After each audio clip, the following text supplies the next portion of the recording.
welcome back to my kitchen. Today we're going to be making chocolate covered Easter eggs. Now I don't normally make a lot of candy. I do enjoy doing it, but I don't often have the opportunity to. So I am really excited to get in here and be able to try my hand at it today.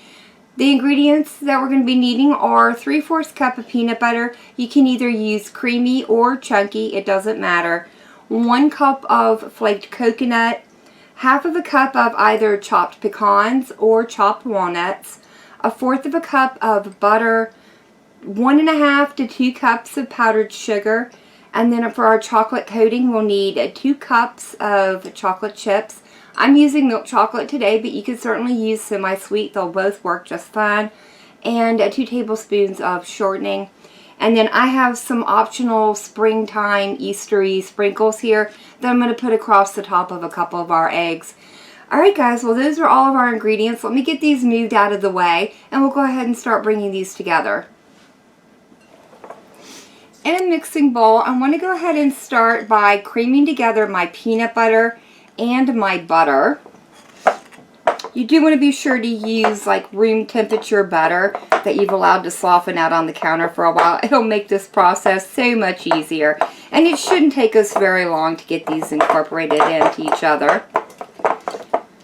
Now that I have the butter and peanut butter completely creamed together, I'm going to go ahead and dump in my coconut and my pecans. And then I'll stir these together, along with 1 cup of our powdered sugar. Now that I have that first cup of powdered sugar incorporated in, I'm going to go ahead and pour just a little bit of powdered sugar out on my board here and dump out our peanut butter mixture. Now what I want to do is start kneading in a little bit more of this extra confectionery sugar until we have just enough that these are going to hold their shape when we form them into our little eggs. You may not need the full 2 cups of powdered sugar. It's all going to depend on how much oil content is in the peanut butter that you chose to use. So don't get concerned if you don't get it all in there. In fact, I'm pretty sure I'm not going to get all 2 cups of it in. You'll know when you've got enough confectionery sugar incorporated in when you can take your dough and roll it into a ball and it forms a smooth sphere. It doesn't start crumbling apart and it's not too wet and tacky. The way I like to shape these is by rolling them into a nice ball and then gently pressing them between my hands and then just taking my fingers and lightly forming them into the shape of an egg. Don't try and get them all the same and looking perfect. You know, each little Easter egg should have his own little personality and identity. Which, that one looks pretty good to me. I'm going to go ahead and transfer these over onto a sheet where I've got a little bit of parchment paper. I'm just going to line these all up. If you are wondering how big you should be making your little Easter eggs, this recipe makes roughly 24 Easter eggs. So that should give you a pretty good idea of what size balls you're looking for. You don't want anything too big. These things are really rich and you don't really want them to be more than 2 bites, I think, per piece of candy. I've got all of our little Easter eggs all rolled out. I'm going to go ahead and pop these over into the refrigerator for about an hour so they can chill and firm up. It'll just make it a lot easier for us to dip them into the chocolate later. Our candy eggs have been in the refrigerator for a little over an hour now. And I'm going to go ahead and start melting my chocolate before I bring them out. So I'm going to put them in a bowl that's going to be wide enough that we can dip them in comfortably and then get them coated in the chocolate. I'm also going to add in the shortening.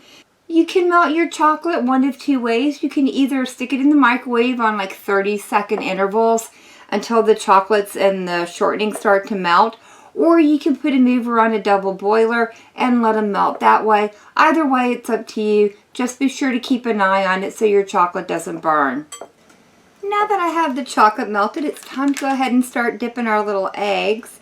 And the way I like to do it is just put my egg on a fork and then drizzle the chocolate over the top and just kind of let it pour over the sides so that it gets evenly coated. Then I like to finagle just a little bit of that chocolate underneath to the bottom, and then I'll just slide these right over onto my parchment paper. There we go. I like that. And then if you want to decorate the tops of them, now would be the time to do it.